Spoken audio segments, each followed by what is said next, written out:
Boa noite, igreja. Graças a paz. Pode se sentar. Aleluia. Vocês estão felizes? Amém. Glória a Deus. Queridos, a lição de hoje, a lição de número 6, ela tem um título um tanto quanto curioso, que na verdade é uma pergunta, né? E eu acredito que cada um de nós aqui, em um momento específico da vida, seja por alguma crise que passamos, por alguma crise que alguém nos levou a passarmos, né? Nós paramos para poder nos perguntar sobre isso, né? Que pergunta que é essa? O que eu estou fazendo da minha vida? Vocês estão aqui? Aleluia! O que eu estou fazendo da minha vida? E depois de algumas semanas, né, ministrando, de algumas experiências ministrando essa lição, eu coloquei um subtítulo aqui que eu acredito que ele é muito propício para poder contextualizar essa pergunta, que é uma pergunta sobre o quê? Sobre propósito. Aleluia! E quando nós falamos aqui sobre propósito, é importante a gente entender que cada um de nós, como seres humanos, nós somos direcionados por um sentido, por um motivo, por uma razão. É o que, biblicamente falando, nós descrevemos como um propósito. Propósito é o que te tira da cama todas as manhãs. Propósito é o que te dá destino, é o que canaliza todas as suas energias, é aquilo que leva você a abrir mão de outras coisas para que você possa se dedicar integralmente a ela. Como pastor e agora liderando o trabalho com os casais da nossa igreja, eu acho que eu já falei isso aqui com vocês, mas cabe repetir aqui. Talvez você ache que um dos principais motivos pelos quais os casais eles discutem é finanças, ou intimidade, ou relacionamento, ou criação de filhos, né? Organização da casa, né? Mas eu tenho entendido como pastor que uma das principais razões pelas quais nós discutimos é porque nós estamos com propósitos de vida distintos. Marido está caminhando para um destino e a mulher está caminhando para outro. Já pararam para poder pensar sobre isso? O que a Bíblia nos diz em Amós 3,3?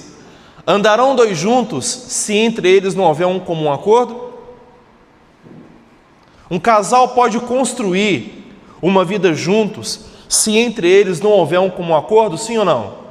Não tem como. Então, eu já ouvi muito no gabinete pastoral, homens e mulheres pedindo apoio, ajuda em seus casamentos, e começa assim, sempre trazendo crítica para o outro, né? A culpa é dela, a culpa é dele, a gente não está conseguindo falar a mesma língua, nós não estamos acertando as nossas decisões, eu quero uma coisa, ele quer outra. Enquanto eu e você, a gente não definir individualmente, pastor, o que eu, Rafael, quero para a minha vida, as possibilidades de eu e Dani discutirmos e brigarmos serão muitas. Enquanto vocês, individualmente, não tiverem uma imagem clara do futuro que vocês querem construir, de um lugar que vocês querem chegar, e muita atenção, de quem vocês querem se tornar, principalmente espiritualmente falando, nós vamos discutir por coisas pequenas como casal. Porque a tendência é, quando eu casado não estou bem resolvido comigo mesmo, eu tenho a tendência de transferir para minha esposa que ela me satisfaça, trazendo para mim um sentido pelo qual eu posso viver. Uma satisfação nesse casamento, uma satisfação nesse relacionamento. Quem está me entendendo? Faz sentido? Então, ou seja, quando o casal vive em constante pé de guerra e tendo como principal justificativa, somos pessoas diferentes, temos temperamentos diferentes, queremos coisas diferentes, questione-se, duvide-se, se porventura, individualmente, vocês não estão mal resolvidos.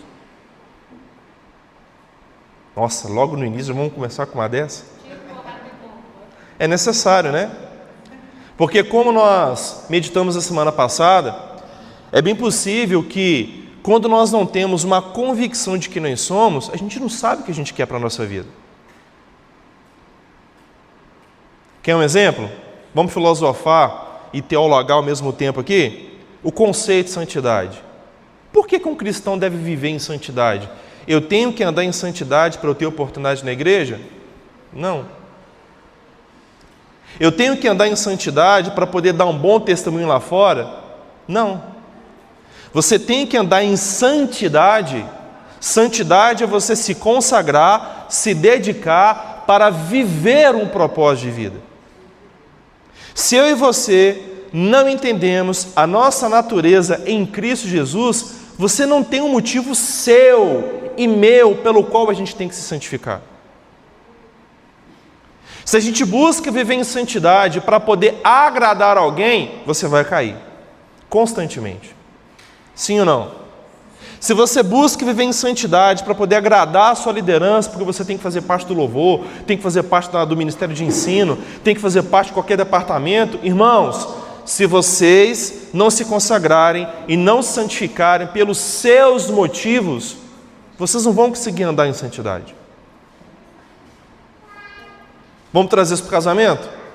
Se vocês não entenderem o propósito seu, individualmente seu, algo seu, uma causa sua, uma razão sua, pela qual você está nesta jornada de duas pessoas muito diferentes que querem viver um propósito em Deus, se vocês não estiverem aqui pelas suas razões, pelos seus motivos, vocês podem cair da vontade de continuarem, de desejarem, de perseverarem, viverem juntos e casados.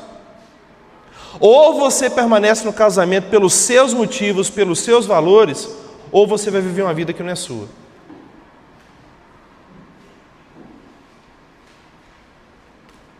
E dura coisa é você se manter no relacionamento mais pelos motivos dos outros do que pelos seus motivos.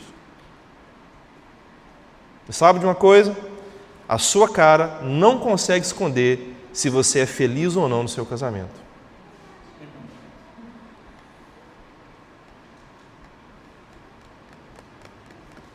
E talvez a infelicidade que alguém possa carregar no seu relacionamento não diz respeito ao outro, talvez diz respeito a si mesmo. Porque se eu não sei quem eu sou, cara, quando eu assustei, eu estava entrando lá de terno e gravata ou de vestido de noiva e estava dizendo sim, embarquei nessa, eu nem sabia o que eu estava fazendo, acordei e já estava casado. Mas pastor, você já ouviu muitos casais? Quem trabalha com aconselhamento aqui sabe o que eu estou dizendo. Porque assim, vamos lá. Qual que é o título da aula de hoje?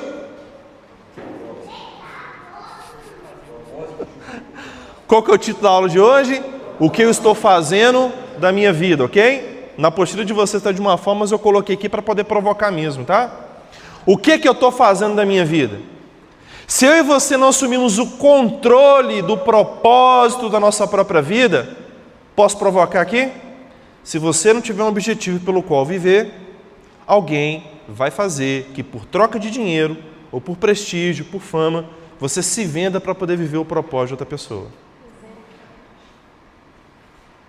E a felicidade, ela é uma sensação, um afeto que nós temos, uma convicção de espírito que nós temos, que ela não se engana facilmente.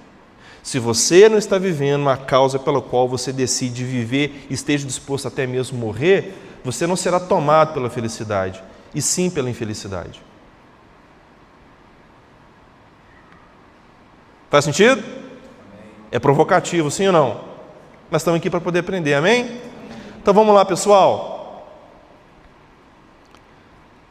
Vamos meditar num texto muito conhecido que está em Provérbios, capítulo 16, versículos 1 ao 3, que diz o seguinte: o coração do homem pode fazer plano, sim ou não? Sim. Temos esse direito. Mas a resposta certa dos lábios, ela vem de quem? Ela vem do Senhor. Olha que interessante.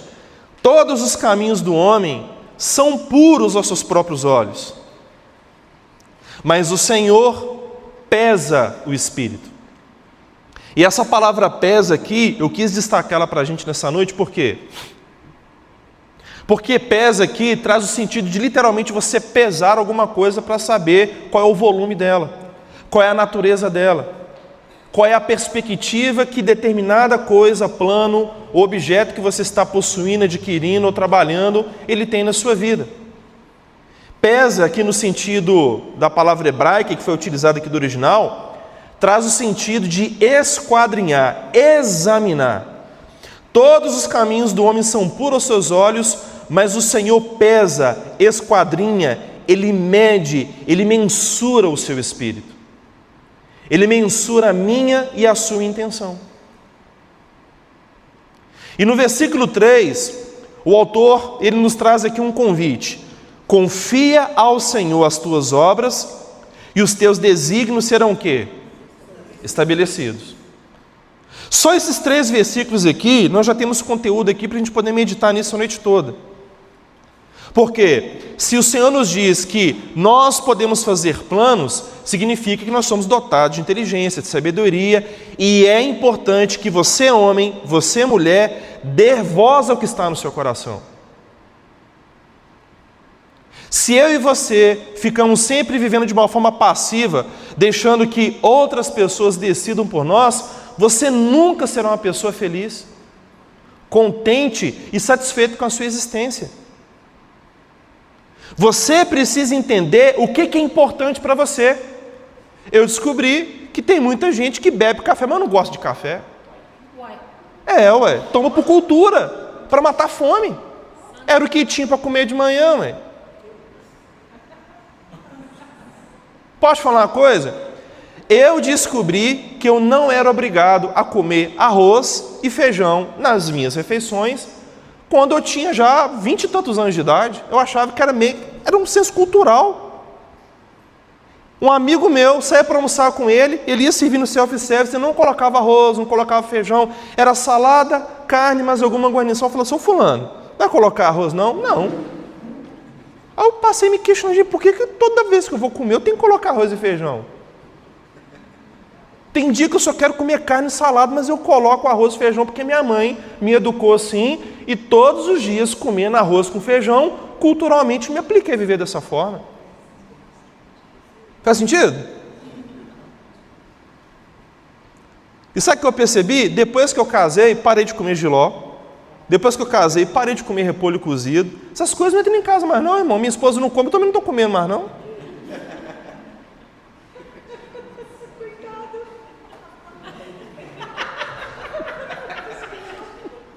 Eu quis imprimir isso para os meus filhos comerem, mas minha esposa me peitava e não deixava, sabe?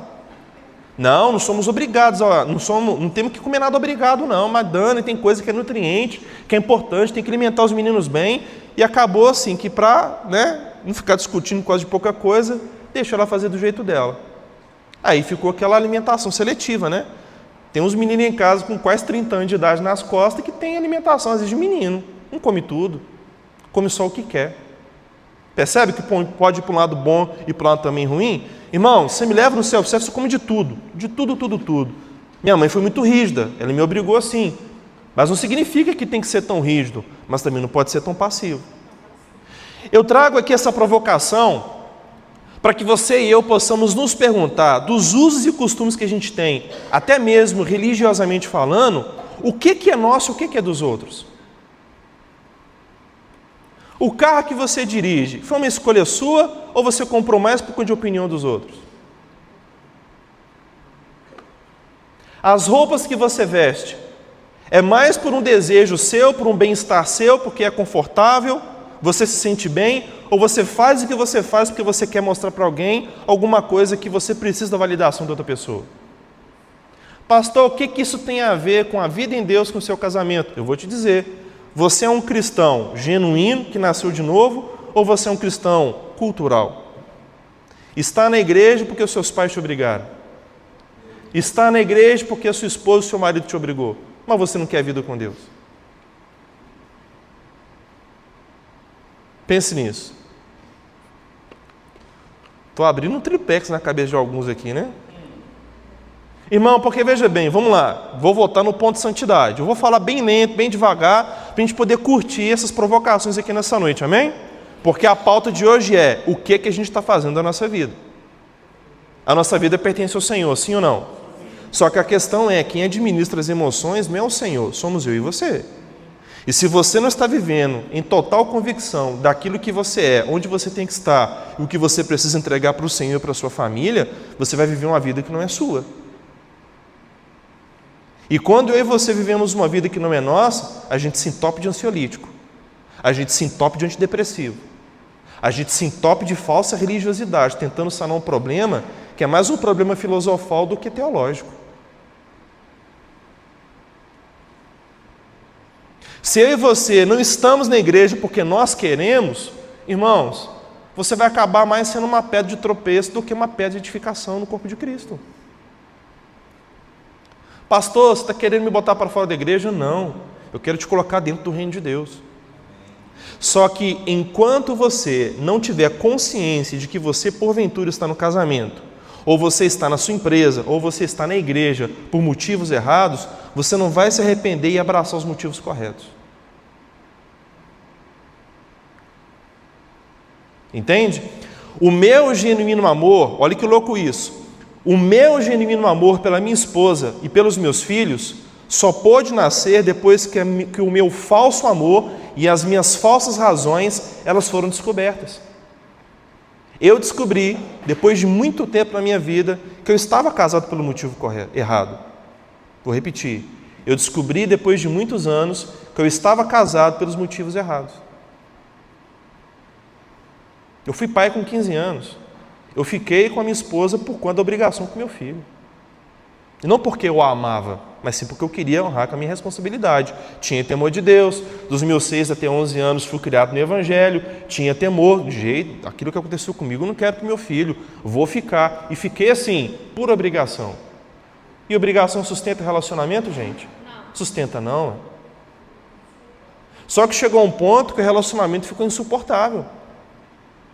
Aonde que eu tive então que abdicar daquilo que eram as minhas razões para poder permanecer no relacionamento e permitir que o Senhor abrisse os meus olhos para poder conhecer quem era a mulher com quem eu estava dividindo a vida com ela. Ela também tinha direito de fala, ela também tinha um objetivo, ela também tinha uma missão de vida e eu precisava entender o que eu estava fazendo da minha vida até aquele presente momento. Por que muitos divórcios estouraram na pandemia? Casais que se toleravam, cada um na sua agenda, vivendo distante, quando foram obrigados a conviver dentro de casa por muito tempo, não se suportaram. Louco isso, né? Talvez isso não está acontecendo aqui, mas é comum em ocasiões como essa, quando a gente abre a Bíblia e a gente traz à luz situações conflituosas do nosso pessoal, alguns de vocês pode ser que estão passando por crise no casamento e nunca passaram. Parece que a coisa virou, parece que, poxa, estamos discutindo por isso, nunca discutimos por isso, é porque perdeu-se uma dracma, acendeu-se a luz, agora é hora de pegar a vassoura e varrer e botar para fora de casa o que está errado, gente, está tudo certo. Qual é o medo de todo homem aqui? Parar o carro para fazer revisão na oficina, né? Se o mecânico olha demais, irmão, não olha demais, não, se você achar demais, você vai, se você procurar demais, você vai achar coisa para poder mexer. Cheguei lá para trocar um óleo, trocar um fio, trocar uma correia, o cara está me dando um orçamento de R$5.000. O que é isso? Ó, suspensão estava ruim. Isso aqui estava ruim. É sim, a vida do cristão que passa muito tempo sem permitir que a Bíblia o leia. Quando a gente assusta, irmão, a gente está cheio de ziquezira, cheio de coisa para ser resolvida, que a gente foi empurrando com a barriga. Faz sentido? E depois, então, de a gente permitir que, ao tomarmos decisões, se o Senhor vem com a sua palavra e pesa as nossas decisões, e aí?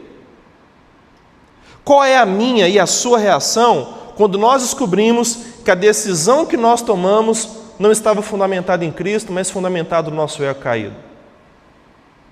Estamos dispostos a renunciar aquilo que nós achamos, aquilo que nós fizemos, para poder abraçar aquilo que é de Cristo sobre as nossas vidas?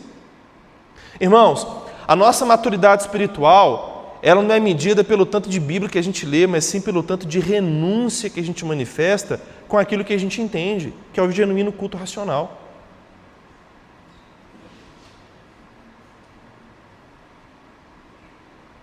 Para pensar. Como casais, a gente quer o quê? Cuide de mim que eu cuido de você. Faça por mim que eu faço por você. Direitos e deveres, direitos e deveres. A gente fica com aquilo martelando na cabeça da gente. É um inconsciente coletivo, uma coisa programada, uma coisa arquitetada, uma coisa, digamos assim, calculada para a gente poder viver junto. Eu faço minha parte, você faz a sua. A gente acha que está tudo bem. Só que quando a gente começa a pisar na bola, o que acontece? Aí começa a dar os problemas no casamento. Só que chega determinado momento do casamento em que a gente se depara com a tristeza, com a insatisfação, com o descontentamento. Aonde que a gente deixa de fazer, não é porque a gente é incompetente ou está com mal vontade, é porque no fundo a gente não quer, porque a gente não gosta de fazer aquilo. Isso aqui é papo para gente madura, vocês são maduros, amém? Só que quando nós entendemos que nós nos deparamos com uma coisa que a gente não gosta de fazer, a gente tem que se perguntar, peraí, isso que eu não gosto de fazer é necessário? Quando eu me casei, eu me comprometi? Se eu deixar de fazer isso, minha esposa, meu marido, os meus filhos, eles vão sofrer pela minha negligência? Sim, então eu vou fazer, mesmo sem eu querer. Então é apenas uma atitude de um homem e de uma mulher maduros que faz uma coisa que não gosta, mas aquilo não pode roubar a sua felicidade. Por quê? Porque a sua felicidade, como nós vamos ver aqui, ela não está naquilo que você consome, naquilo que você constrói, mas naquilo que você é. Aí qual é o ponto? Se viemos de famílias disfuncionais, estamos mal resolvidos com quem nós somos, então a gente tenta se satisfazer com aquilo que a gente consome, com aquilo que a gente faz e com aquilo que a gente conquista. E a partir do momento que a sua esposa ou seu marido atrapalha você a ter acesso àquilo que te faz bem, rapaz, aí o tempo fecha.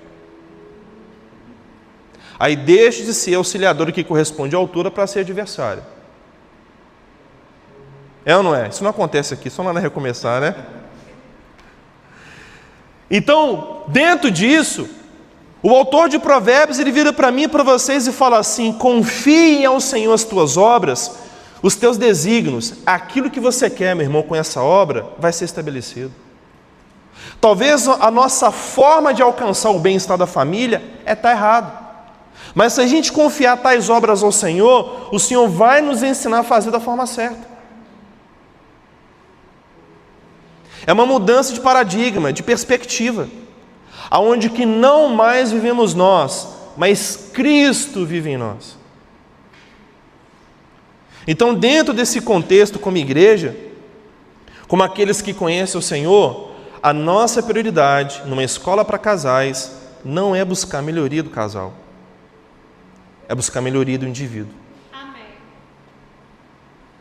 Porque um homem bem resolvido, ele consegue contribuir para um casamento para ele ser bem resolvido. Uma mulher bem resolvida consegue contribuir para um casamento bem resolvido. Faz sentido? Então, ou seja, se eu, Rafael, sou negligente em minha vida com Deus, meu casamento vai sentir. A criação dos meus filhos vai sentir. A minha entrega para a minha família, ela vai ser afetada. Por quê? Porque Cristo não está mais sendo aquele balizador das decisões que eu tomo na minha vida. Porque quando você faz algo, mesmo que te custe tudo, mas por amor, quando você encontra significado naquilo que você faz, pode estar doendo, pastor, mas a gente faz com alegria. Hoje eu fui escrever a dedicatória para um novo livro que eu estou escrevendo, né? Escrevi tudo, escrevi tanto de coisa importante, mas esqueci da dedicatória. Aí a pessoa da gráfica me chamou, escrevi a dedicatória, e na hora que eu estava escrevendo ali a dedicatória, eu quis fazer uma dedicatória ao corpo pastoral, aos pastores, homens e mulheres anônimos, que mesmo às vezes sangrando, por amor a Cristo, por amor à igreja, eles fazem com alegria aquilo que pode contribuir para a vida dos outros. Isso me pegou por dentro. Quem é pai aqui? É com alegria.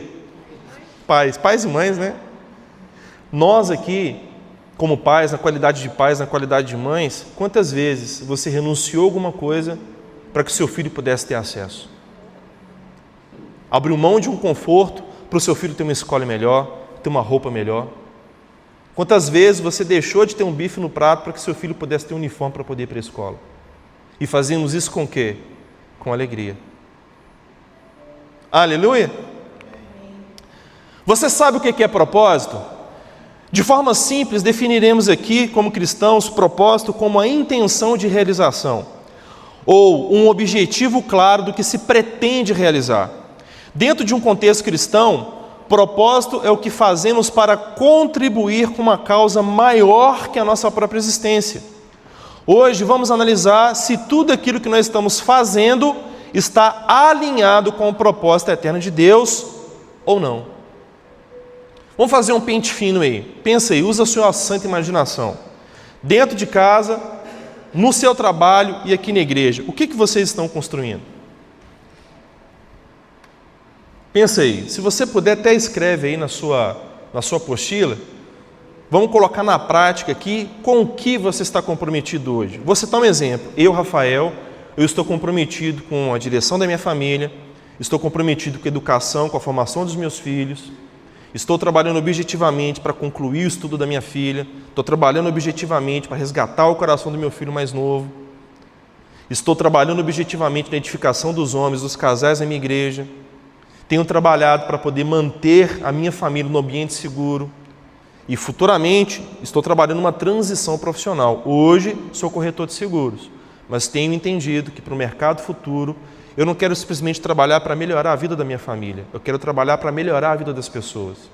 Então estou numa transição de carreira, estou estudando psicanálise, para que eu possa, a partir daquilo que é o meu desejo de honrar a Cristo com a minha vida, eu possa ouvir pessoas e ajudar pessoas nos seus problemas pessoais. Não somente dentro da igreja, mas também fora dela. E tudo que eu falei com vocês, diante do Senhor e alinhado com a minha esposa, tenha a concordância dela. O que vocês estão construindo? Se vocês não estiverem convictos do que vocês estão construindo, volto a falar uma coisa que eu disse aqui que é importante. Se você não está comprometido com a sua carreira, com o seu sucesso, você vai trabalhar em troca de dinheiro, de prestígio, de atenção dos outros, para você construir o que é importante para os outros.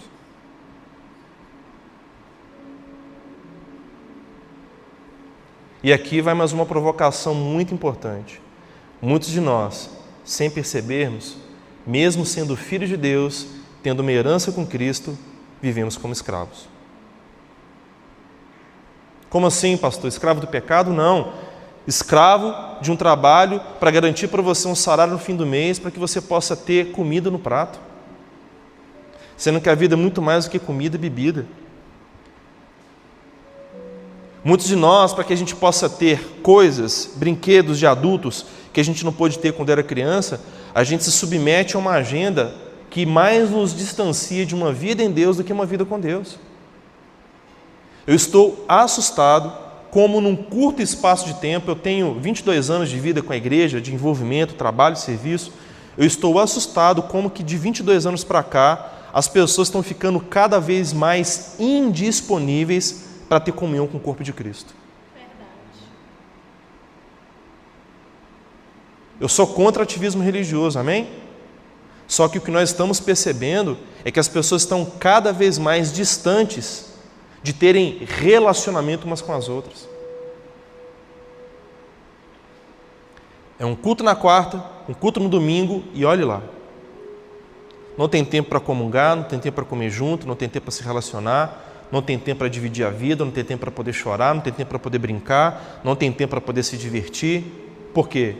Os boletos estão extraindo de você o tempo e energia que você deveria se dedicar para si mesmo, para a sua família e para o corpo de Cristo. Posso dar um exemplo? Certa vez eu aconselhei um homem e esse homem trouxe para mim um dado muito triste. O casamento dele estava acabando, a esposa estava quase indo embora de casa. Irmãos, pasmem, tinha 2 anos, pastor, que ele não tinha intimidade sexual com a esposa dele. 2 anos. Eu estou falando de um casal na casa dos 40. 2 anos. Como que chega nesse ponto?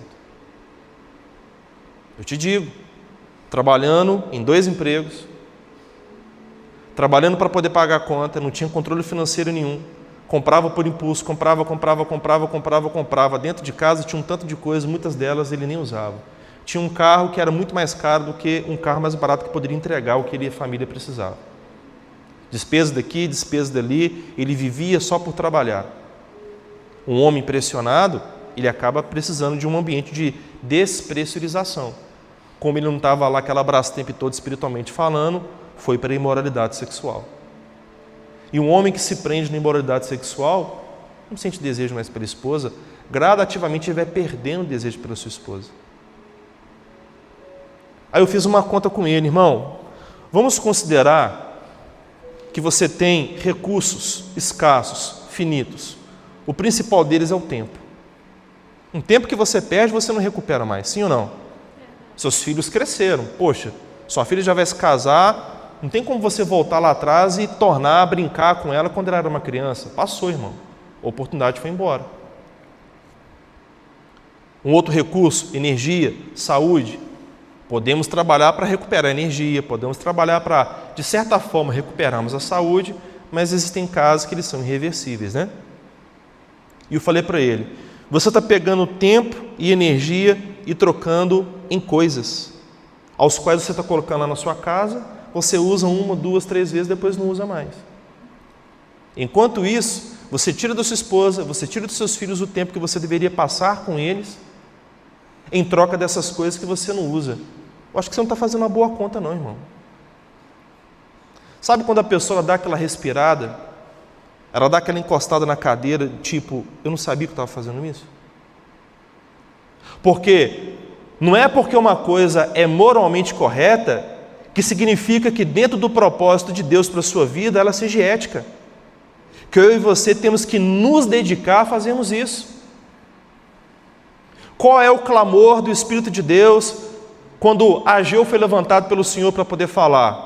Vocês estão aí, cada um de vocês cuidando das casas de vocês, enquanto meu templo continua em ruínas. A espiritualidade era a base do povo hebreu. A centralidade no Deus, em Deus, seria aquilo que sustentaria para que eles pudessem ser diferentes de todos os demais povos da terra. Trazendo isso para a nossa prática, a única coisa que torna eu e você diferentes do mundo é a centralidade da minha e da sua vida em Cristo. Se eu e você vivemos de segunda a sábado a vida do nosso jeito, da nossa forma, da maneira como a gente da maneira como a gente quer, que diferença que a gente tem de um povo ímpio? A gente só não fala palavrão? A gente só não tem vícios reprováveis? Nós só não estamos aí brigando à torto e direito com todo mundo, mas se estamos frios, de boca fechada, de boca calada, e não estamos externando o caráter de Cristo através das nossas vidas, em demonstração de compaixão, misericórdia e testemunho fiel, irmão, se não estamos somando, nós também estamos dividindo. Então, para nós, trazer uma pergunta, o que eu e você estamos fazendo com a nossa vida? O que nós estamos construindo? Se o que nós estamos construindo, o que nós estamos estudando, se isso não está somando ao propósito eterno de Deus sobre as nossas vidas, nós não estamos contribuindo com o reino de Deus. Nós não estamos contribuindo com o propósito eterno de Deus. Quem que lembra da experiência de Jonas? O Senhor chamou ele para ele poder pregar para um povo que era um povo que havia ferido a história dele. Jonas tinha um problema sério com os ninivitas. E ele falou, não quero. O que ele fez? Comprou uma passagem rumo a Tarsis para fugir do que Deus estava intentando fazer. Aí eu te pergunto, será que nós, de uma maneira consciente ou não estamos comprando uma passagem para fugir do propósito de Deus para a nossa vida? Porque no fundo nós sabemos que uma vida em Deus nos custa tudo.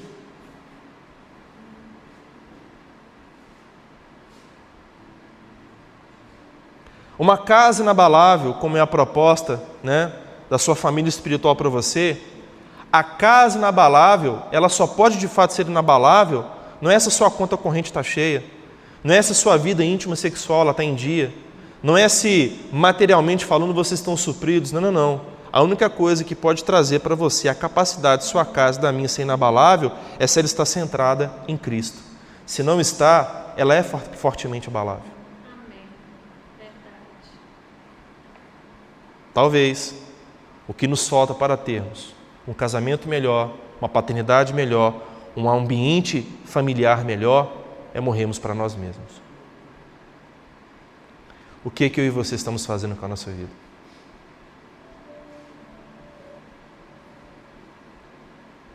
Lucas 12. Jesus está lhe pregando uma coisa profunda. Pastor, profunda. Jesus falando, tomem cuidado com a hipocrisia, com o fermento dos fariseus. Jesus falando de um alimento grosso, denso, de uma coisa robusta para alimentar a alma, para levar os discípulos para um próximo nível.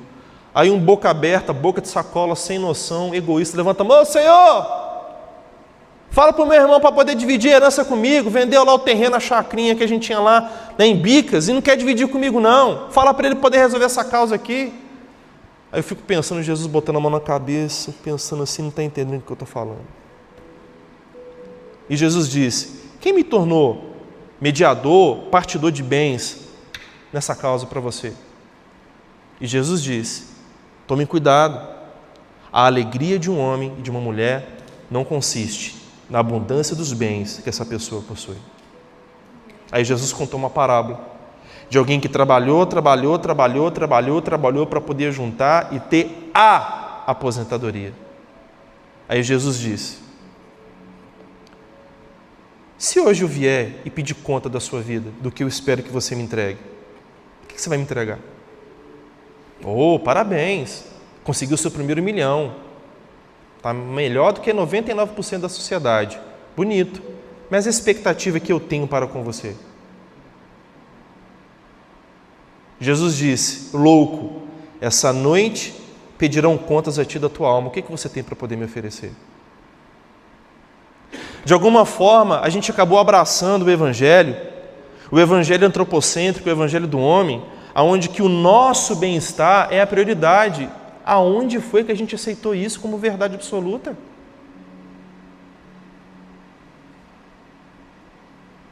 Aonde foi que nós abraçamos um evangelho onde que Cristo é um servo e não é o Senhor, gente? Aonde foi? Eu vou te dizer, é o evangelho da preguiça, pastor. O evangelho onde que você não lê Bíblia e você permite que pessoas gananciosas leiam a Bíblia para você e falam com você: para de sofrer em troca de uma campanha, para de sofrer em troca de uma oferta, para de sofrer em troca de um voto que você pode fazer diante de Deus. Em Oséias, no capítulo 4, a palavra do Senhor, ela exorta o sacerdote, dizendo: sacerdote, para de corrigir o povo, porque o povo é desse jeito, porque você é desse jeito. Vocês estão se engordando, vocês estão desfrutando com o pecado do meu povo. Como? Quanto mais pecado o povo praticava, mais ofertas e sacrifícios levavam para o templo. Ou seja, quanto mais erros as pessoas ignorantes cometem do lado de fora, mais dependência tem com a liderança da igreja. E muitos homens que perderam um feeling com o Espírito Santo entenderam: é para trabalhar para vocês? Tudo bem, eu vou trabalhar para vocês. Deixa que eu leia a Bíblia, deixa que eu faço tudo, mas cobro um preço muito caro.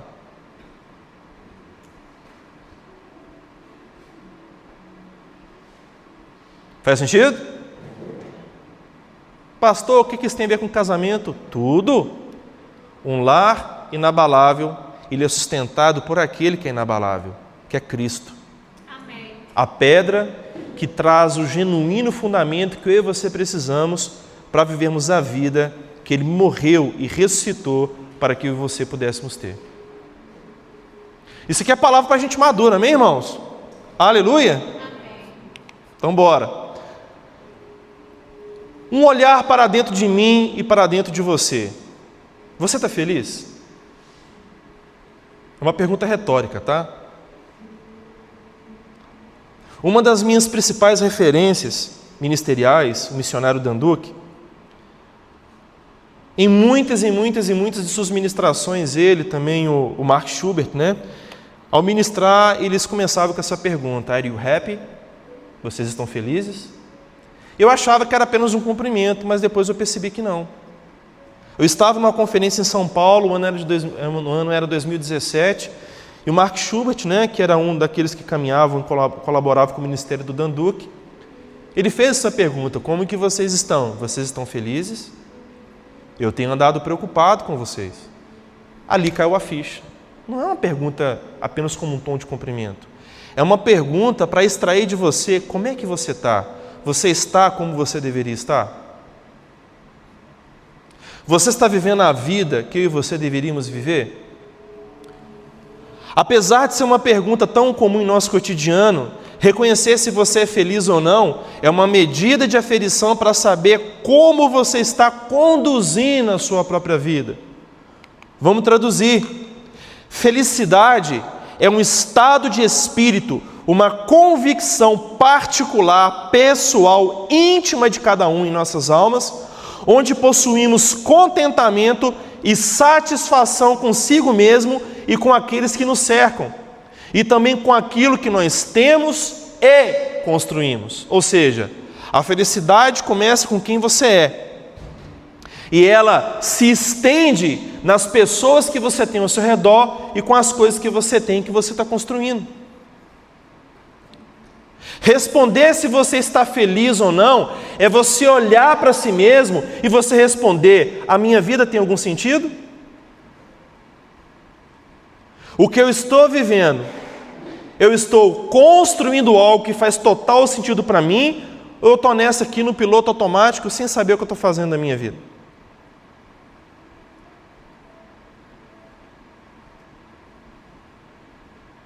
Respire. É braba ou não é braba essa pergunta?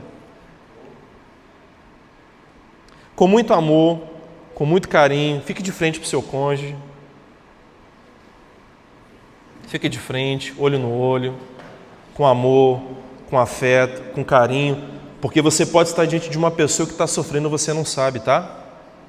É necessário compaixão com seu cônjuge. Pergunta, maridos, né, para a gente poder ter uma ordem pedagógica bastante funcional. Maridos, pergunta para suas esposas: meu bem, você está feliz? Não precisa ter pressa para responder, não, irmãs.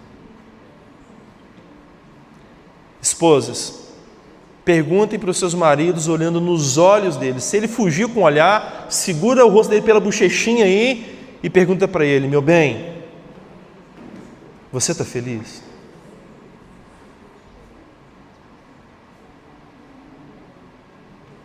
Me devolva aqui a atenção. Durante muito tempo, eu vivi como uma pessoa extremamente infeliz. E sabe quem mais sofria com isso? Não era eu, era minha esposa. Porque ela achava, pastor, que a razão da infelicidade dela, a razão da minha infelicidade, era ela. E não era. Ela achava que a razão da minha infelicidade era eu ter casado muito cedo. E não era. Ela achava que a razão da minha infelicidade é eu estar vivendo uma agenda que eu não queria estar vivendo, e não era. A minha infelicidade é porque eu era mal resolvido comigo mesmo. A razão da minha infelicidade é porque a minha vida, ela não tinha um legado, ela não tinha um sentido. Os meus pais não me transferiram nada para que eu pudesse construir. Eu cheguei na igreja e antes de conhecer intimamente e profundamente a Cristo, eu conheci o trabalho. Eu conheci a obra. E quando nós não temos um encontro com Cristo, como a mulher de João 4, a mulher samaritana, lembram dela? Aquela mulher, Jesus promoveu aquele encontro. Quando aquela mulher chegou, Jesus trouxe aquela provocação, conversou com aquela mulher, e naquela provocação Jesus disse para ela: mulher, eu tenho algo para poder te dar. Se você conhecer o dom de Deus, o que eu posso promover para você, você me pediria água, eu te daria água viva. E a mulher, com aquela mentalidade dela, ela disse, né? Me dá dessa água então. Vamos traduzir? Me dá dessa água que eu não preciso mais vir aqui e ficar buscando no poço, debaixo desse sol quente, essa trabalheira toda. E boa parte de nós estamos vindo na igreja procurando uma água viva que possa facilitar a nossa vida lá fora. Qual é o segredo para poder trabalhar menos e ganhar mais? Jesus me mostra. Qual é o segredo para poder comer muito e não engordar? Jesus me mostra. Qual é o segredo para eu poder fazer da minha vida o que eu quiser e cumprir o teu propósito? Jesus me mostra. É ou não é, irmãos? Por quê? Nós estamos permitindo que a cultura secular nos denomine, nos decrete, nos determine o que a gente tem que fazer da nossa vida. E nós estamos vindo e aceitando o fato de que ao invés de Ele ser nosso Senhor, Jesus é nosso servo. Quando que a nossa vida vai mudar? Se a gente trata de Jesus como servo e não como Senhor. Como que nós vamos ser transformados e o pecado vai perder o poder sobre as nossas vidas se a gente continua tratando Jesus como subalterno e não como nosso Senhor? Está faltando temor na igreja. Está faltando temor na igreja porque está faltando conhecimento do santo, conhecimento do Cristo, morto e ressuscitado. Está faltando temor porque está faltando pregação expositiva do Evangelho. Está faltando temor porque está faltando uma centralidade em Cristo e não no Netflix. Irmãos, vamos lá. Nós somos condicionados a vivermos culturalmente de acordo com aquilo que a gente contempla. Tudo aquilo que você gasta tempo observando, ouvindo e consumindo informação é um culto que você presta. Se você passa 8 horas por semana cultuando novela, séries, filmes, música secular, e você passa 2 horas por semana cultuando a Cristo, quem você acha que é o seu Senhor? Você acha que é Cristo mesmo? Você está mentindo para você mesmo. Porque culto tem a ver com contemplação. Contemplação tem a ver com modelagem. Aquilo que você cultua te modela. E aquilo que te modela torna você um marido melhor ou um marido pior. Uma esposa melhor ou uma esposa pior. Um pai melhor, uma mãe melhor ou pais piores. Faz sentido? É denso, né? Até eu estou apanhando hoje, vamos lá. Amém. Pensar sobre a felicidade é responder para si mesmo como você se enxerga nesse mundo, se você possui satisfação em sua própria existência ou não.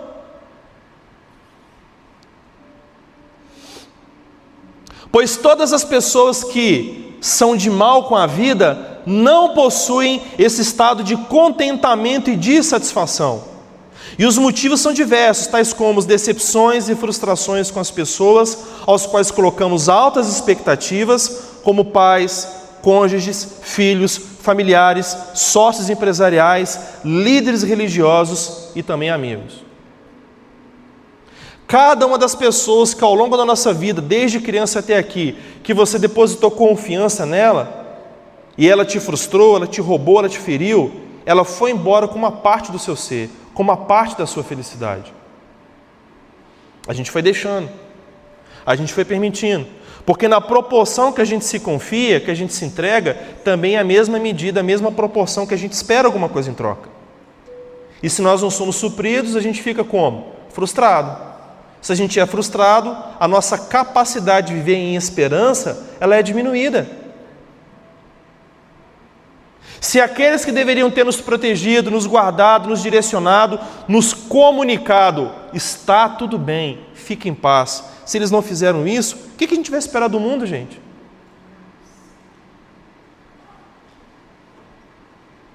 Aí a gente vem para o relacionamento e a gente se casa. Casa, mas não confia 100% no cônjuge.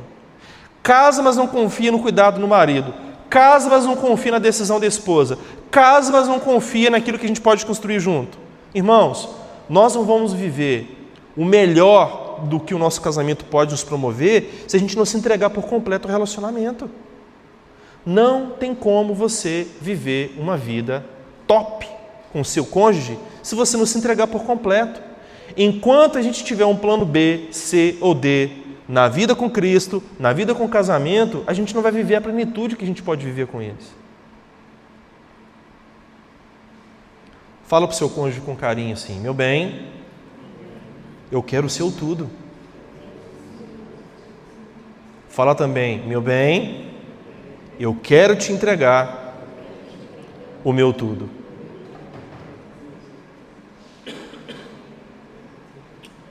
Faz sentido a gente falar uma coisa dessa? Irmãos, uma das melhores coisas que eu tenho experimentado na minha vida é o cuidado de Deus para comigo através da vida da minha esposa, da vida dos meus filhos. Eu errei tanto devido às minhas mazelas Eu errei tanto por ser uma pessoa infeliz, por ter vivido de uma maneira tão desordenada na minha vida, de certa forma até indiretamente punindo a minha esposa e os meus filhos pelas minhas dores, que se eu tenho uma esposa hoje, uma casa, um lar, uma família para poder viver, é mais pela graça e misericórdia de Deus através da vida da minha esposa do que pela minha perseverança, pela minha fidelidade. O casamento, ele é constituído por pessoas que às vezes, mesmo que você espera que o outro faça por você, você entende que o outro talvez ele não tem para dar e você vai ter que pagar a conta do outro. Por isso, pais, é muito importante que vocês não sejam passivos quanto à escolha dos seus filhos para o casamento futuro deles. Se não bateu, peite, senta, conversa, confronta, mas não deixe que seus filhos casem com a consciência limpa se eles estão casando com a pessoa errada. O que eu já atendi de casais que se arrependeram porque quebraram princípios em desobediência aos pais, casando com pessoas que os pais não concordavam, não está no gibi. Foi gente demais, pastor. Semana passada mesmo, semana retrasada, um casal de 1 ano terminou o casamento. 1 ano! A família da menina não queria que ela se casasse, está muito cedo. Ela foi lá e casou. Está ruim, irmão. Existe dentro dos pais um senso, um sentido, uma percepção daquilo que a outra pessoa está querendo promover para sua filha ou para o seu filho. Pai e mãe sabem das coisas, gente. Se algo aqui dentro não testificou, pai e mãe precisam falar para que os filhos não possam tomar uma decisão de uma forma passiva e negligente. Aí eu te pergunto, é justo você se permitir viver ainda num ambiente de infelicidade, fazendo da sua vida algo como que um piloto automático, porque você foi ferido ou foi ferido no passado? É justo você não se permitir confiar de novo ou construir um ambiente com muita responsabilidade, de confiança para você viver no matrimônio, o que você e a sua esposa, você e seu marido podem viver no dia de hoje? Irmão, vamos lá. Eu sei que muitos de vocês talvez não possam concordar com o que eu vou dizer, mas você tem um casamento que você merece. Você tem um cônjuge que você merece. Se você acredita que merece uma coisa melhor, trabalhe para que ela seja uma mulher melhor. Trabalhe para que ele possa ser um homem melhor. Minha esposa percebeu que o seu barriga estava chegando, né? Ela não queria nenhum contato com o seu barriga. Dá seu jeito, meu filho. Melhora essa alimentação, vai para a academia, vamos dar nosso jeito. E assim, meu bem, o meu capital só dá para poder contratar a academia para uma pessoa, não para 2. Ela falou, não, meu bem, pode ir, você está precisando mais do que eu. E eu fui. Por respeito que é importante para ela. E sabe de uma coisa? Os 6 primeiros meses eu fui na força do ódio. Agora eu já estou gostando. Existem coisas que quando elas são pedidas, não cobradas, não obrigadas a gente fazer, mas quando elas são pedidas por amor, a gente faz por amor ao outro. E a gente encontra prazer em fazer as coisas por amor ao outro. O que eu e você estamos fazendo da nossa vida? Pessoas mal amadas perderam o contentamento com a vida e, como consequência, se tornaram amargas, ressentidas, angustiadas e até mesmo invejosas, pois pelo fato de não terem obtido aquilo que esperavam da vida, acreditam que é injusto outros serem felizes perto dele. Quem aqui conhece uma pessoa mal amada? É difícil conviver com uma pessoa mal amada, sim ou não? Mas sabe o que é pior do que conviver com uma pessoa mal amada? É eu e você sermos uma pessoa mal amada. O ano era 2019, fui para um retiro de homens. E nesse retiro de homens, tinha poucos homens, coisa de uns 30 homens, fomos para uma casa em Igarapé, ficamos lá somente no pão e água. Foi um tempo muito bom, muito precioso. E eu desci para lá bicudo, brigado com a minha esposa. Minha esposa estava exigindo demais, pedindo muita coisa, eu não estava entendendo que não tinha que dar tudo aquilo que eu estava pedindo. Aqueles pé de guerra que vocês sabem como é que funciona, né? Aí eu meio pirracento com algumas coisas, não concordando que tinha que dar, eu meio assim que tentando atacar minha esposa com silêncio, com omissão, com distância e tal. Chego lá, em uma das ministrações, o pastor que ministrou ali, o pastor Viá, esposo da pastora Adriane, você conhece ele, né? O pastor Viá ministrando ali para os homens, ele falou assim: irmãos, talvez alguns de vocês aqui estão reclamando que a sua esposa é uma mulher mal amada, uma mulher rixosa, uma mulher goteira, que só reclama. Eu não sei se você parou para poder pensar, mas se você é casado com uma mulher mal amada, a culpa é sua. Quem é a primeira pessoa que tem a responsabilidade de amar a sua esposa? Se tivesse um buraco, eu tinha enfiado minha cabeça dentro desse buraco, ficado ali quietinho. Eu sei que as nossas esposas, elas carregam traumas, medos, fobias, neuroses, algumas beiram até a psicose, né? Fugindo do real, imaginando coisa onde que não tem coisa para poder imaginar. Mas a partir do momento que nós nos casamos e percebemos que as nossas esposas ou seus maridos, eles têm crise de serem pessoas mal amadas, a gente precisa abraçar essa responsabilidade. Meu bem, estou percebendo que você é uma pessoa mal resolvida, mas eu não falo isso para o seu mal, não é para poder te agredir, não. A gente precisa resolver isso. Eu tenho um amor para poder te dar, eu me casei para poder te amar, vamos vencer isso junto? Senta aqui comigo, vamos conversar, vamos falar sobre isso. Nós cremos no Senhor, não cremos? Cremos aqui, ó. Nós temos a palavra da verdade. Ou a gente vive o que está escrito aqui, então a gente pega essa Bíblia, rasga, joga fora, sai da igreja e cada um segue o seu canto. Porque não justifica a gente viver como dois meninos, como dois moleques, atacando um ao outro sem motivo nenhum. O que a gente ganha tentando extrair do outro através da briga, da pirraça, da confusão, sendo que a gente precisa, não é através dessas desavenças que a gente vai conseguir extrair um do outro.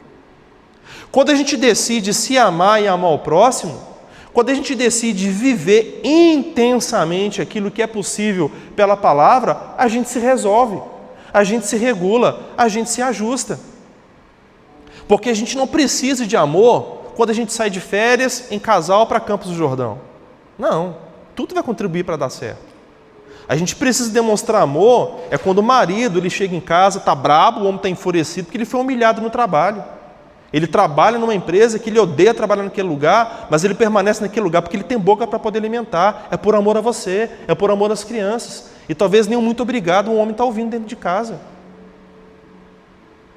Talvez tudo que um homem mal-humorado, briguento está precisando é uma esposa que o recebe em amor, carinho, se assenta com ele e fala assim: meu bem, estou percebendo que você não está legal esses dias. É não levar para o lado pessoal. É olhar nos olhos dele, botar a mão no pescoço dele e falar assim: fala para mim, o que está acontecendo com você? Deus me colocou como uma auxiliadora para poder te auxiliar, mas eu não consigo te auxiliar se você não me falar o que você está sofrendo. Vamos orar junto, vamos discutir isso junto. Estou aqui por você, estou aqui com você. É para ganhar, o lucro é nosso. Se é para tomar prejuízo, o prejuízo é nosso. O que está acontecendo, meu bem? Tem dia que as esposas, maridos, elas só querem que a gente empreste o ouvido para elas só querem falar, elas não querem a nossa opinião. Eu não sei se já aconteceu, que lá em casa já aconteceu direto. Até que eu demorei 20 anos para aprender isso, irmãos. Tem dia que a minha esposa senta e ela começa a falar. Fala, aí eu dou minha opinião. Mas você é contrário a mim, tá vendo? Você nunca está no meu lado, você nunca está a meu favor. Aí eu percebi, ela não queria a minha opinião, só queria que eu ouvisse. Que bonitinho. Meu bem, vamos lá, conta de novo. Ah, entendi, meu bem. É difícil, né? Nossa, que vizinha, né? Nossa, como que o Samuel está difícil. Nossa, como que o Mateus agiu errado, né?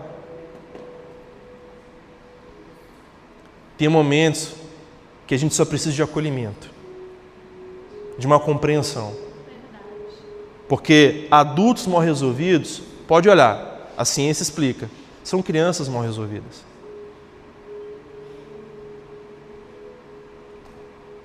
Faz sentido? Tem um ministro de adoração que estava desviado, quando ele escreveu uma canção, que ele falou assim, né?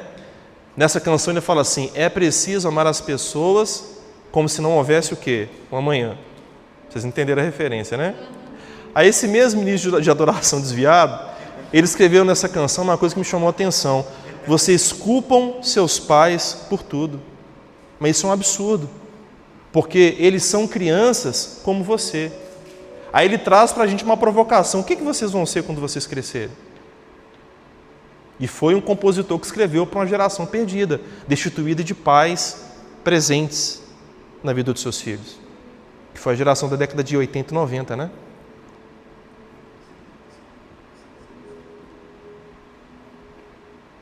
Para pensar, gente. Casamento é o maior patrimônio que nós temos. E eu vou provocar mais aqui, você me permite, pastor? É o que eu acredito, é o que eu acho que é importante, e eu tenho validação para isso. O seu cônjuge é mais importante que o seu filho. É sobre isso. O seu filho só existe porque você e o seu cônjuge decidiram viver em aliança. Mas o que a gente percebe que vem acontecendo? Para poder atacar o cônjuge, muitos casais acabam priorizando os filhos. E sem perceber, ao invés de você vencer uma briga, você comunica humilhação, desprezo e rejeição. Um homem sabe quando ele é destratado e quando ele é trocado pelos filhos.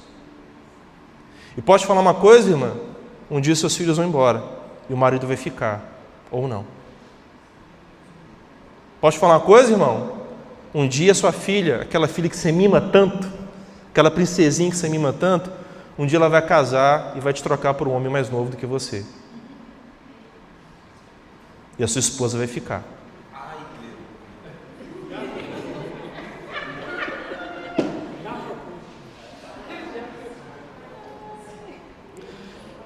Pense a respeito. Será que nós nunca nos sentimos assim, ressentidos com a vida, com a felicidade de outros e até mesmo ressentidos com o próprio Deus?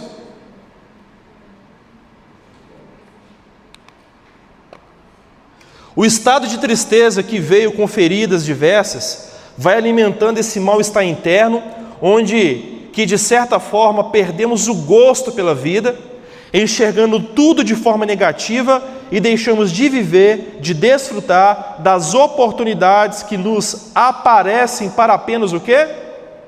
Sobreviver. Em outras palavras, né, fumacinha? Em outras palavras, nós deixamos de viver para apenas existir. Olha aqui para mim, gente. Vamos lá. Viver é uma coisa. Somente existir, ocupar um espaço, ter um número de CPF é outra coisa.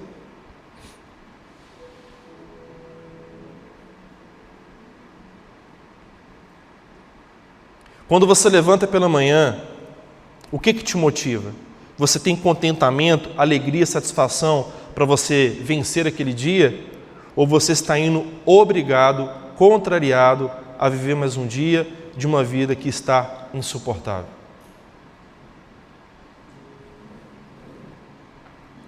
O que eu trago para vocês hoje é com muita responsabilidade. Estou aqui abrindo uma ferida e ela tem que ser fechada hoje para que você volte para casa com razão, com sensibilidade e com muita responsabilidade com isso resolvido dentro de você em Deus. A palavra do Senhor nos fala em Êxodo que um povo clamou: Senhor, as promessas que o Senhor fez para Abraão, as promessas da nossa terra, estamos aqui como escravos, livra-nos, Senhor. Tempo depois, Deus trouxe quem? Moisés. Só que aconteceu o seguinte, Êxodo 6, versículo 2 em diante fala que o Senhor vira para Moisés e fala o seguinte: fala para o povo que eu vou me revelar para eles com meu nome próprio, o eu sou, Yahvé, o que era, que é e que há de ser, o que preenche todas as coisas. Eu me revelei para os antepassados deles como aquele que faz, como Deus Todo-Poderoso, mas para eles eu vou me revelar como Deus pessoal, como Deus íntimo. Fala para eles que eu vou livrar eles do Egito, vou livrar eles da escravidão, vou livrar eles dessa tortura, vou conduzi-los e levá-los à herança, a uma terra que mana leite e mel. Eu serei o Deus deles e eles serão o meu povo. Que promessa maravilhosa, sim ou não? Amém. Que promessa magnífica, sim ou não? Imagina você num dia de dor, vai uma profeta lá no seu trabalho, você nunca viu a pessoa te entregar uma palavra como essa. Uau, você vai até chorar, sim ou não? Sabe o que aconteceu? Pode conferir na sua Bíblia. Êxodo 6:9. Assim Moisés falou ao povo, mas o povo não atentou, o povo não recebeu, por conta da sua ansiedade e por conta do espírito de escravo. O que isso nos fala? Se você passa toda a sua vida acordando como escravo, comendo como escravo, trabalhando como escravo, se relacionando como escravo, trabalhando como escravo, vivendo como escravo, dormindo como escravo, irmão, precisa de um processo para você ser liberto dessa mentalidade de escravo. Ali, talvez se fôssemos nós, sem paciência, não ouviram não? Beleza, vou mudar o endereço da minha promessa, desisto desse povo aqui, descendente de Abraão, e vou procurar os ninivitas, vou falar com os ninivitas agora, vou falar agora com os assírios, vou falar com os babilônicos, não vou mais mexer com esse povo aqui, descendente de Abraão. Mas foi isso que Deus fez? Não, porque Deus sabia que a escravidão, a libertação da escravidão, ela vem por meio de um processo. Vamos traduzir isso para o nosso dia? O estilo de vida que muitos de nós estamos vivendo como escravos, não vivendo, não desfrutando, mas apenas sobrevivendo, suportando dia após dia, não é por meio de um milagre, onde que Deus impõe as mãos e acabou. Não, é por meio de um processo, de um renovar da sua mente, onde que você tem consciência de quem você é, você tem consciência da sua vocação e você tem consciência o quê? Do seu propósito em Deus.